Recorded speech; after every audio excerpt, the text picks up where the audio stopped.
Welcome to Essentials for Adoption Attuned Parenting, a podcast exploring how parents can best relate and connect to their adopted child. If you have adopted, or even if you are thinking about adopting, this is the show for you. Discover tips and tools for adoption attuned parenting. This is the podcast for building a strong foundation for your adoptive family. And now, from growing intentional families together, here are your hosts, coaches, and adoptive parents, Susan, David, and Gayle Swift.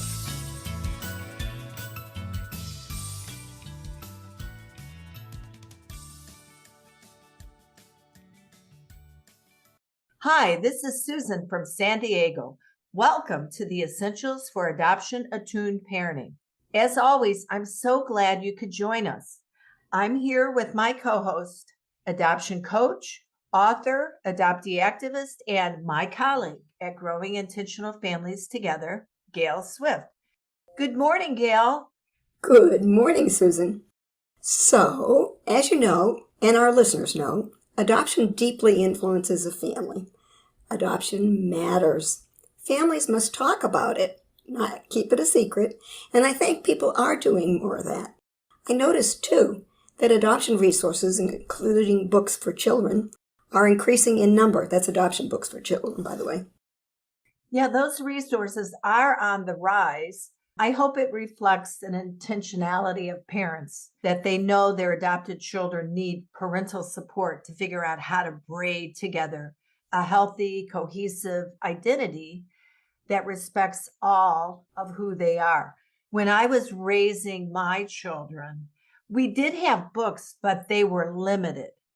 I don't know if you've done this, Gayle, but you would save the books that your kids read when they were little.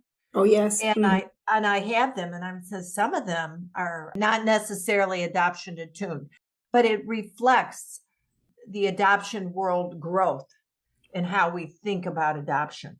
Yes, the changes in the books being published nowadays do reflect that growth and expanded understanding. And, books serve as an immensely valuable tool for helping families address adoption complexity. It's not easy to talk about, but books are a great way. A Loving Parents Lab offers the perfect, safe place to share a story that helps the family talk about this significant part of their lives.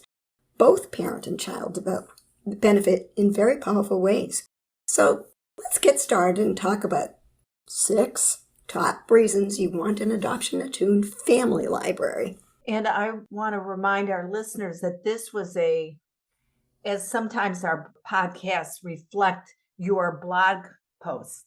And so I will leave a link in the notes so that you can read it if you want to. Great. Okay. Let's see. Now, you said it's 6 top reasons you want an adoption-attuned family library. So hit me with number 1. Number 1 is, when you've built your family through adoption, your children need you to become the best adoption-attuned parent possible.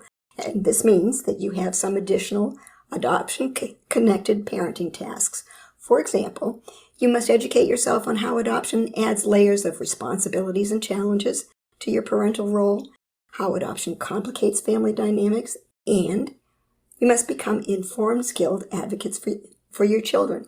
And you have to get comfortable talking about this stuff, and that's not easy. So to fulfill those tasks well, you need help identifying and performing them well. It takes practice, and books are wonderful tools that provide insight, strategies, and encouragement. They introduce new ideas that parents might not think of themselves, and they can consider these new ideas. They can also reveal issues they might not notice in their own lives. Because they don't notice, they may not realize that they exist and that they need to be handled and addressed.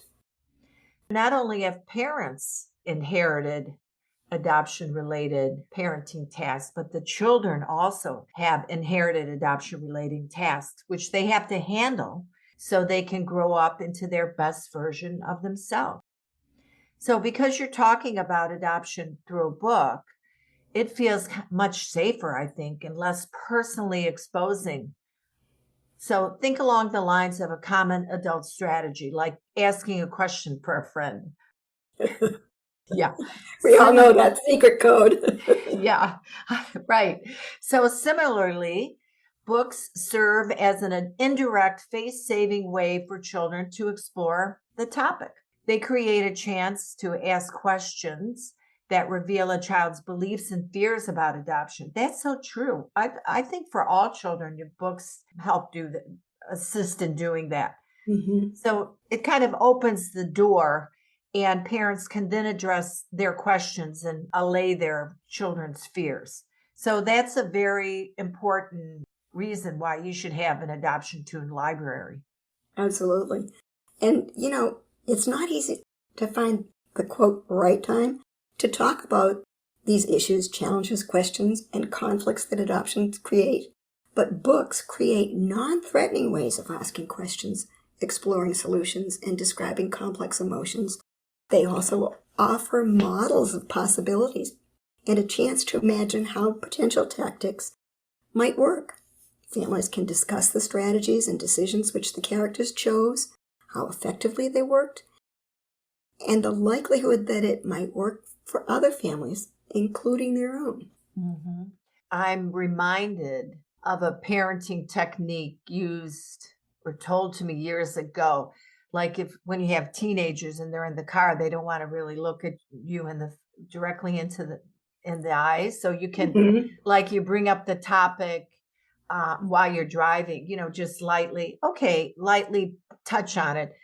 I'm not sure that, these heavier topics, adoption related topics, I'm not sure I would be doing that. So books offer a way to have these discussions. And I'm thinking like teenagers, you've written a book. What's the name of your book for teens?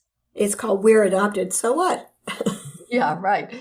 And I think Or that, as a teenager might say, we're adopted, so what? right, there you go. Yeah. So that your book might be something you would tuck under the pillow at night. I don't know. Rather than bringing it up in the car on the way to soccer or wherever you're off to. Right.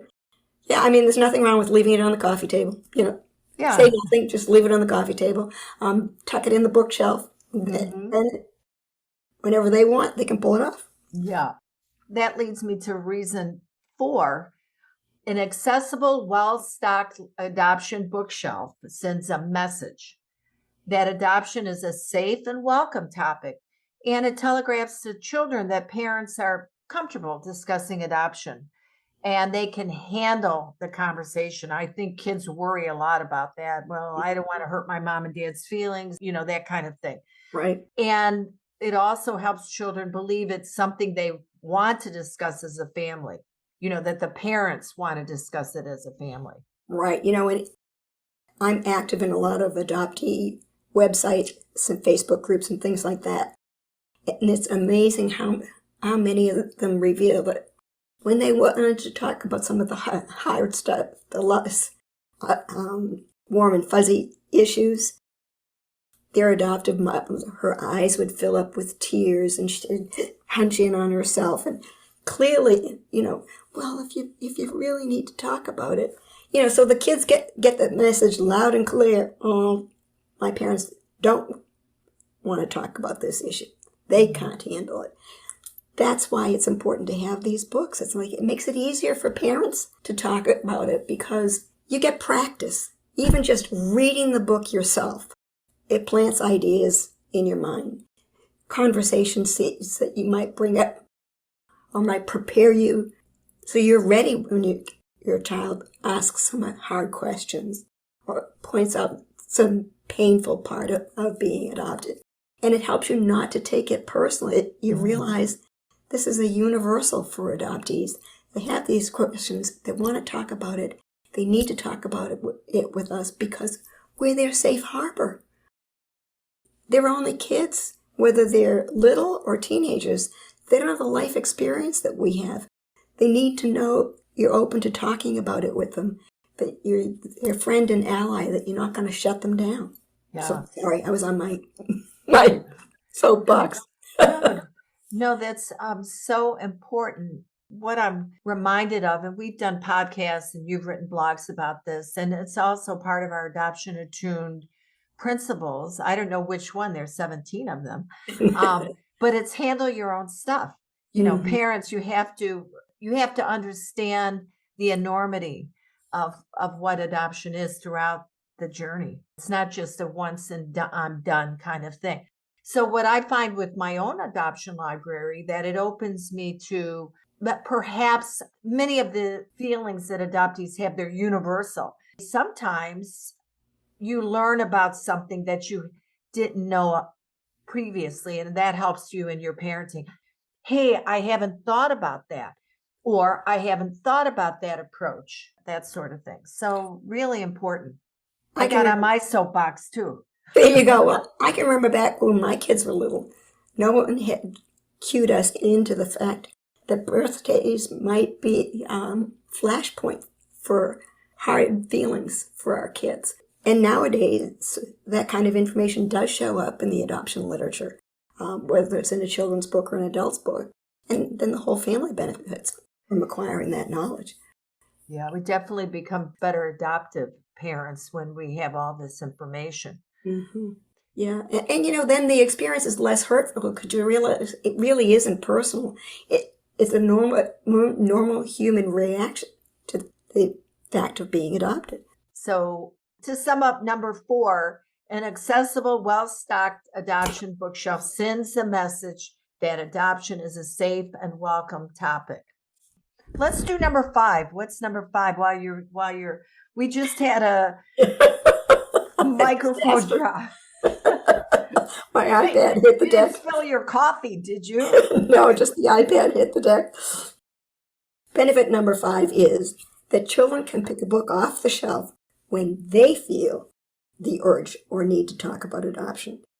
It's much easier for them to hand a book to a parent than to open a conversation with, "Hey, Mom, we need to talk." I mean, most human beings get a real rush of feeling with that phrase. But anyway, we all know how likely it is that our kids will say, "Mom, we need to talk about adoption." That's not happening.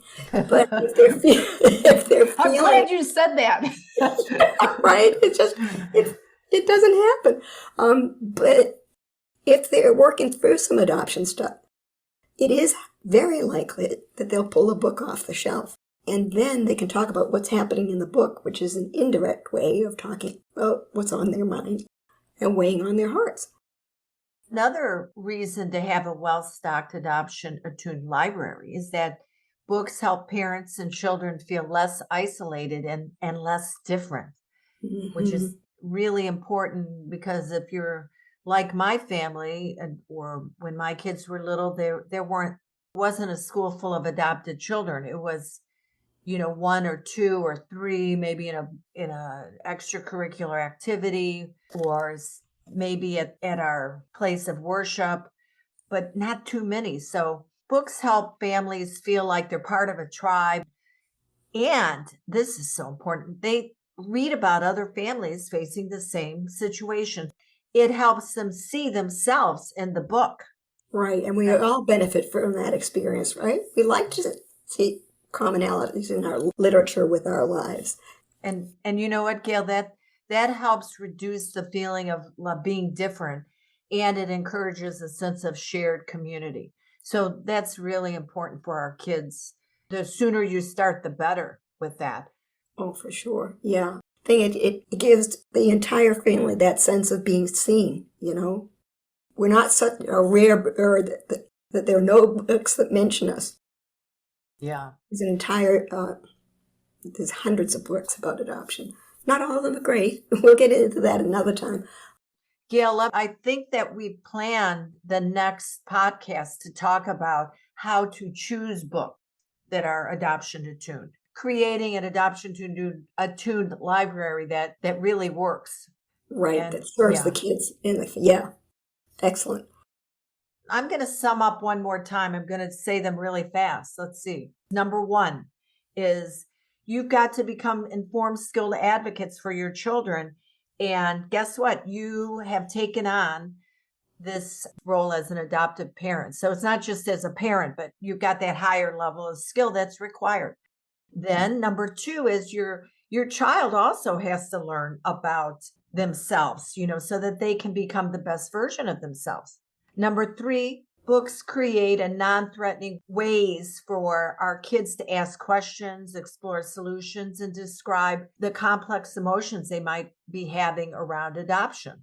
Number 4, it sends a great message. Hey, we are okay with talking about it.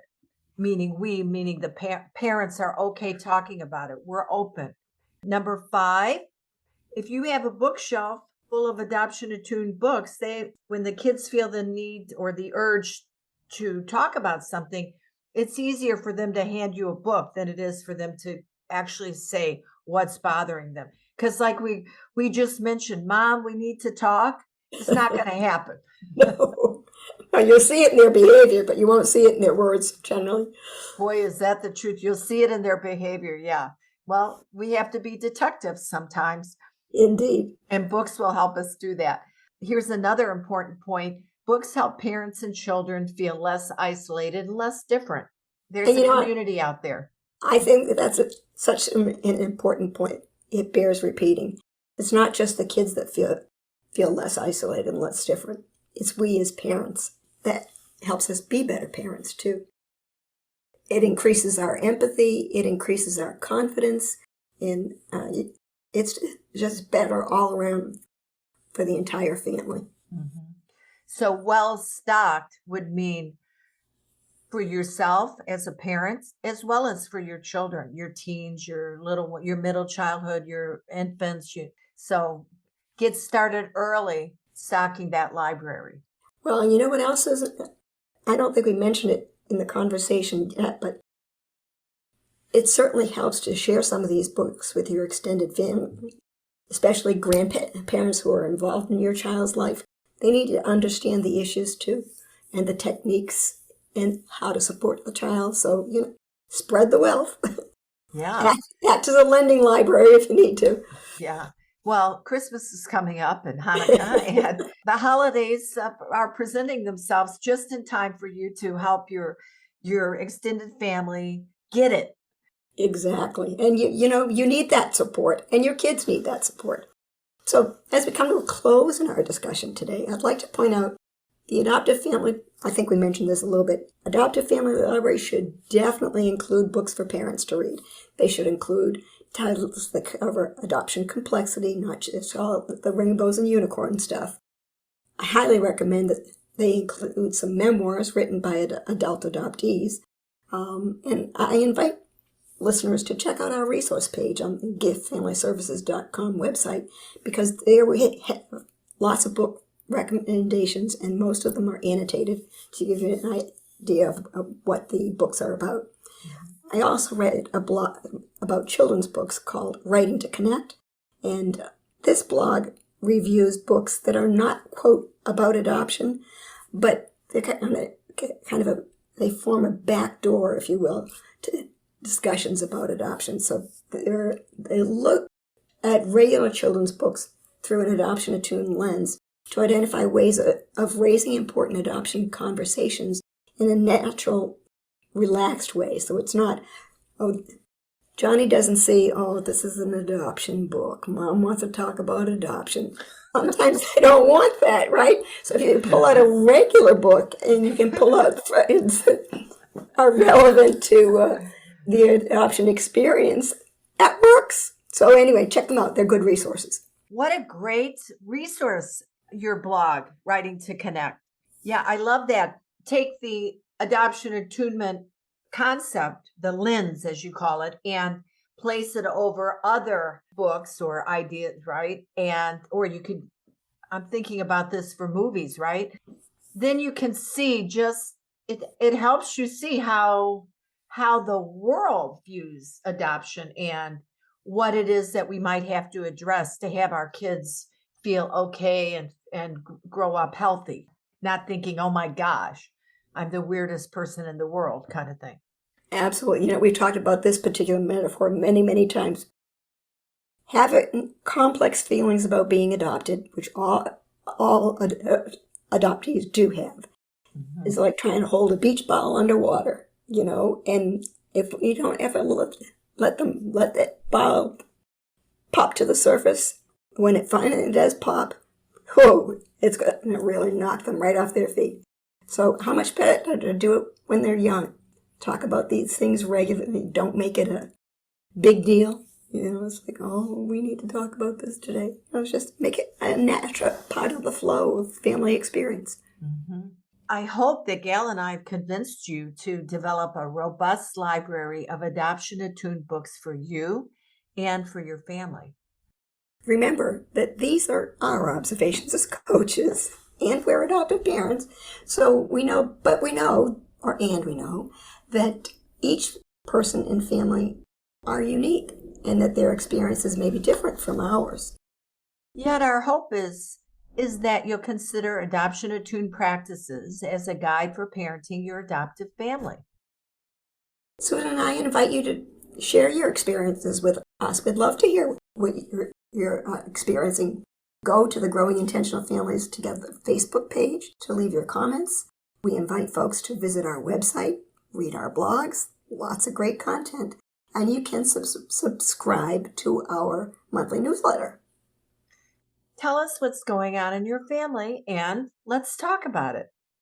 Yes, contact us too at giftfamilyservices.com to explore the possibility of coaching. We're always glad to help. That brings us to a close for today. I'm Susan from beautiful and always sunny San Diego. I'm Gayle from an equally sunny place, although today it is raining. We're Oh, lucky Florida. you, Gayle. Lucky you. My hair is so limp. Florida, the Sunshine State. And remember, adoption matters. Talk about it, read about it, learn about it. Until next time, so long. Thank you for listening to Essentials for Adoption Attuned Parenting. If you liked the program, please leave a rating and review on iTunes to help us spread the message about building strong and connected adoptive families. If you'd like more information about growing intentional families together and their adoption coaches, as well as to sign up for your free coaching consultation, visit giftfamilyservices.com. We have enjoyed being with you and invite you to join us again next time for another Essentials for Adoption Attuned Parenting.